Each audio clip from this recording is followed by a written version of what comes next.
శ్రీ దుర్గమ్మ తల్లి జ్యోతిష్యాలయం ముఖం చూసి జ్యోతిష్యం చెప్పబడును. మీరు ఎక్కడెక్కడో జ్యోతిష్యం చెప్పించుకుని నిరాశ చెంది ఉంటే గురూజీ అర్జున్ రాజ్ గారి ఫోన్ ద్వారా మాట్లాడండి. మీ పేరు బలము, మీ భవిష్యత్తులో జరిగేది జరగబోయేది చెప్పబడును. మీ కుటుంబ సమస్యలు, చదువు, ఉద్యోగం, మనశ్శాంతి, ఆరోగ్యము మరియు సకల సమస్యలకు పరిష్కారం చెప్పబడును. స్త్రీ పురుష వశీకరణం 100% గ్యారంటీ. గురూజీ శ్రీ అర్జున్ రాజ్ గారి ఫోన్ నంబర్ 8639883141. ఓం సాయిరామ్. సమర్థ సద్గురు సాయినాథ్ మహారాజ్ కీ జై. సాయిబాబా భక్తులందరూ కూడా నమస్కారం అండి. సాయినాథుని ఆశీస్సులతో అందరూ కూడా సుఖంగా, సంతోషంగా, అష్టైశ్వర్య, ఆరోగ్య, అభివృద్ధితో ఉండాలని మనస్ఫూర్తిగా కోరుకుంటూ ఈరోజు ఈ వీడియోని మొదలు పెడుతున్నాను.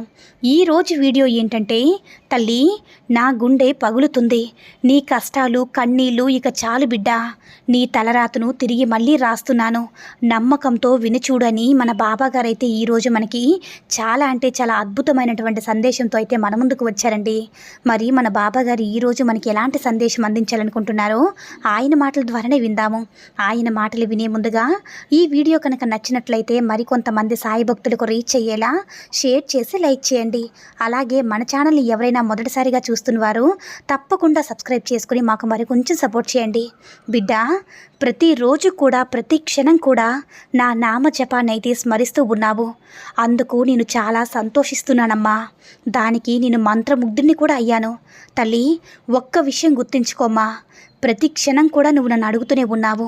నీకు గుర్తుంది కదా, నాకు ఎందుకు బాబా ఇన్ని కష్టాలు ఇచ్చావు? ఈ కష్టాలు నేను పడలేకపోతున్నాను బాబా. ప్రతి విషయంలో కూడా ఏ పని చేసినా కూడా అపజయమే కలుగుతుంది బాబా. ఏ పని మొదలుపెట్టినా కూడా అసలు కలిసి రావడం లేదు. ఇంట్లో నా భర్త నేను చెప్పినట్లుగా వినడం లేదు. ఎందుకయ్యా ఈ కష్టాలు అనుభవించడానికి ఈ జీవితాన్ని ప్రసాదించావని నువ్వు కన్నీరు పెట్టుకుంటున్నావు కదా తల్లి. దానికి నా గుండె చెలించిందమ్మా. ఎంతో బాధగా కూడా అనిపిస్తుంది. అందుకే బిడ్డ, నీ భవిష్యత్తును తిరిగి రాస్తున్నాను.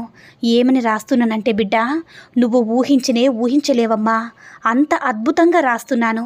నువ్వు ప్రకృతి వైపరీత్యాలను ఎప్పుడైతే గమనించావో, అంటే వాన వస్తుంది, బాగా మండుటెండలో కూడా వర్షపు చినుక అనేది వస్తూ ఉంటుంది. ఇప్పటి వరకు కూడా నువ్వు ఎన్నో కష్టాలతోటి, ఎన్నో బాధలతోటి నీకొచ్చేటటువంటి మంచి అనేది ఆలస్యం అవుతుంది తల్లి. నీ గుండెకు సంతోషం అనేది ఊరట ఇప్పుడు అందించబోతున్నాను. అది ఎలా ఉంటుందంటే, నా బిడ్డ ఆ సంతోషాన్ని చూసి ఆనందపడేటట్లుగా ఉండబోతుందమ్మా. అదేవిధంగా ప్రతి పనిలో కూడా అపజయమే కలుగుతుంది. బాగా కష్టపడుతున్నాను, నాకంటే ఎవరైనా ఇంత కష్టపడే వాళ్ళు ఉన్నారా బాబా? నేను ఇంత కష్టపడి పనిచేస్తున్నాను, అయినా కూడా నాకు అపజయమే ఎదురవుతుందని నువ్వు చాలా బాధపడుతున్నావు కదా తల్లి. ఎప్పుడైనా కానీ ఒక్కటి గుర్తించుకోమ్మా, ఎప్పుడైనా కానీ ఓటమి వెనకాలే గెలుపు అనేది తలుపులు తీస్తుంది బిడ్డ. ఇప్పటి వరకు నువ్వు ఓటమినైతే రుచి చూశావు. నువ్వు నీ భవిష్యత్తును నేను ఎలా రాయబోతున్నానంటే, నీ భవిష్యత్తులో ఓటమి అనేది లేకుండా ప్రతిరోజు కూడా నువ్వు విజయాన్ని అందుకున్నట్లుగా రాయబోతున్నానమ్మా.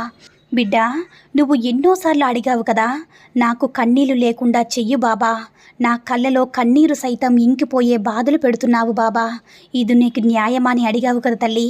అయితే వినమ్మా, నీ భవిష్యత్తు ఎలా రాస్తున్నానంటే, ఇక నుంచి నీ కళ్ళలో నుంచి వచ్చింది నీరు ఏదైతే ఉంటుందో అది నీ బాధతో కాకుండా ఆనంద బాష్పాలుగా మార్చబోతున్నానమ్మా. ఇక నుంచి నా బిడ్డ సంతోషంగా గడుపుతుంది, నా బిడ్డ ఆనందంగా ఉంటుంది. నేను నీకు మాటిస్తున్నానమ్మా.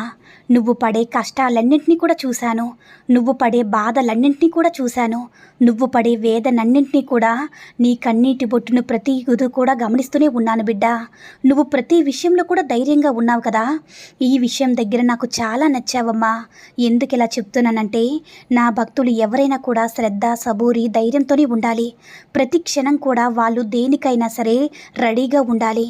ఏ కష్టం వస్తే రాని అని నా బాబా నా వెనకే ఉన్నారని ధైర్యంతో ఉండాలి బిడ్డ. అలాంటి మనస్తత్వంతోనే నువ్వు నిలబడాలి. అప్పుడే నీ కష్టం కూడా వెంటనే వెనుతిరిగి పారిపోతుంది. ధైర్యంగా ఉన్నప్పుడే నీ కష్టాలు కూడా నీ దగ్గరికి దరిదాపుల్లో కూడా రావు తల్లి. ఇక నుంచైతే నీ కష్టాలన్నింటినీ కూడా నీకు దూరం అయ్యే మార్గం అయితే నేను నీ చుట్టూ ఏర్పరుస్తూ ఉన్నానమ్మా. ఆ మార్గంలోనే నడుతల్లి.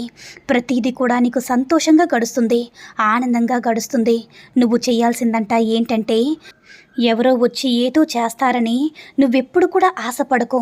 మొదట నిన్ను నువ్వు నమ్ముకో. నీ భవిష్యత్తులో కన్నీటికి స్థలం లేకుండా చేస్తాను బిడ్డా.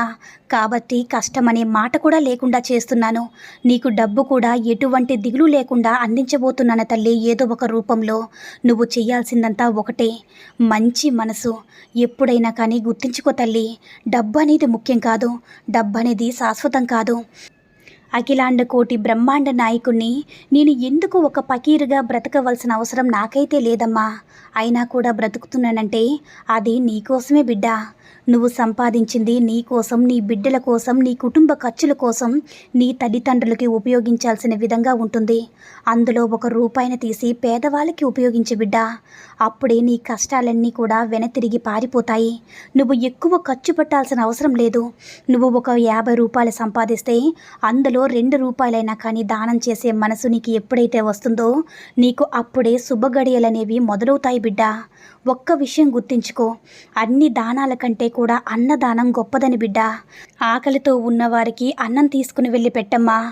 ఆ రోజు వాళ్ళ నుంచి ఎప్పుడైతే నీకు అన్నదాత సుఖీభవాని ఎప్పుడైతే వారి నోటి నుంచి వస్తుందో నీకుండేటటువంటి కర్మలన్నీ కూడా తొలగిపోతాయి. నీ వంతు సహాయంగా ఒక 50 రూపాయలు ఇచ్చి చూడు తల్లి.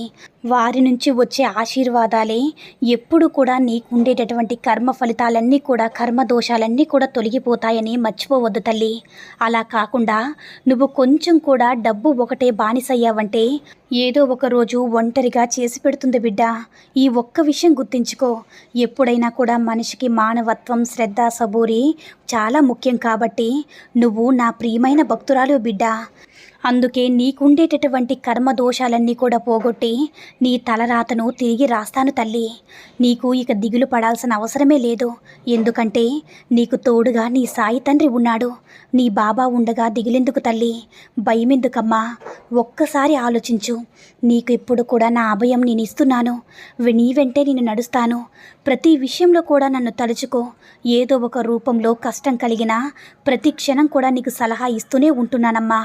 నువ్వు అది ఆచరించి దానికి తగినట్టు విధంగా, అంటే ఆ పరిస్థితికి తగినట్టు విధంగా నడుచుకో తల్లి. నీకు అదృష్టం అనేది నిన్ను వెంటే ఉండేలా చేస్తాను. నీ బాబా ఉండగా నీకు భయమెందుకమ్మా అని మన బాబాగారైతే ఈరోజు మనకి అద్భుతమైనటువంటి సందేశం అయితే మనకు అందించారండి. మరి సాయి మహిమల ద్వారా వస్తున్న ఈ సందేశం మీ అందరికీ కూడా నచ్చిందని అనుకుంటున్నాను. ఈ వీడియో కనుక నచ్చినట్లయితే మరికొంతమంది సాయి భక్తులకు రీచ్ అయ్యేలా షేర్ చేసి లైక్ చేయండి. అలాగే మన ఛానల్ని ఎవరైనా మొదటిసారిగా చూస్తున్నట్లయితే తప్పకుండా సబ్స్క్రైబ్ చేసుకుని మాకు కొంచెం సపోర్ట్ చేయండి. సర్వే జనా సుఖినో భవంతు. జై సాయిరామ్.